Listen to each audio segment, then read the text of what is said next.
Ashton Cirillo, coming to you live from the Territorial Defense Forces Media studios in Kyiv, where you are now watching Ukraine in the Know.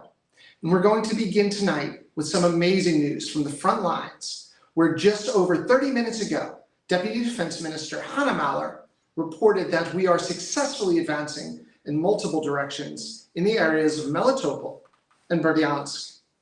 We are also making new offensive actions along the southern flank of Bakhmut, where Russian forces are on their heels. And in Staromayska, we can report that we have made advances along the front lines and into the city area of up to almost nearly 1 kilometer. Make sure you pay attention to that settlement.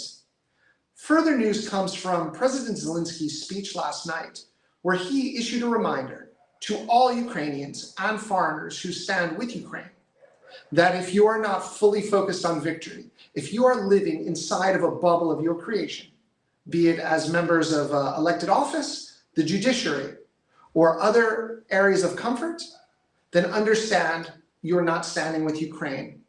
We all must have one goal, and that is victory.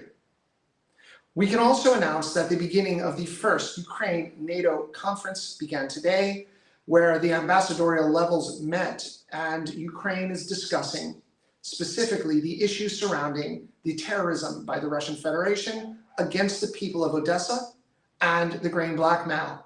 We're sure to be paying attention to what comes out of that and are very much grateful for our NATO partners who are standing with us and have guaranteed to stand by our side until we've achieved full victory over the Russian invaders.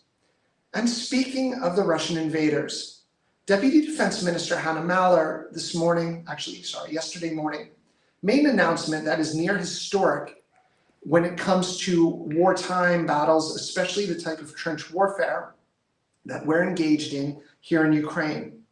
In something that was not covered the way it should have been by the international media, statistics were announced as to the KIA ratio of Russian to Ukrainian soldiers.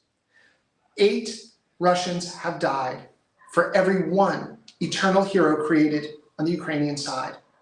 And as we discuss Putin's genocide against Ukraine, let us also discuss Putin's genocide against his own people. To give you an idea of just what 8 soldiers dying on the Russian side means, I want you to take a look. So here we have 1 dead soldier, 2 dead Russian soldiers, 3 dead Russian soldiers, 4 dead Russian soldiers. Shall I keep going? I have to keep going because Vladimir Putin is continuing to have his own people killed on Ukrainian territory.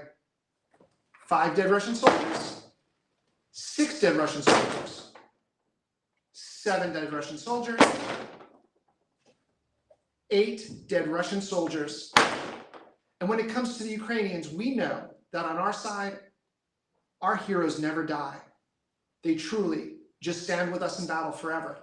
And so, yet again, let us discuss the point that all we are fighting for is liberty and the liberation of Ukraine and a return to the 1991 borders. So while Vladimir Putin and his cabal of war criminals and terrorists in the Kremlin send these Russian soldiers to their deaths, we have this statement: whether it be it politically or militarily, Ukraine will be liberated. Turn around and leave Ukraine now and save the lives of your people. And with that note, Slava Ukraini, may God bless our troops, our sailors, our pilots, and all those who fight every day for victory against the Russian enemy. Until next time.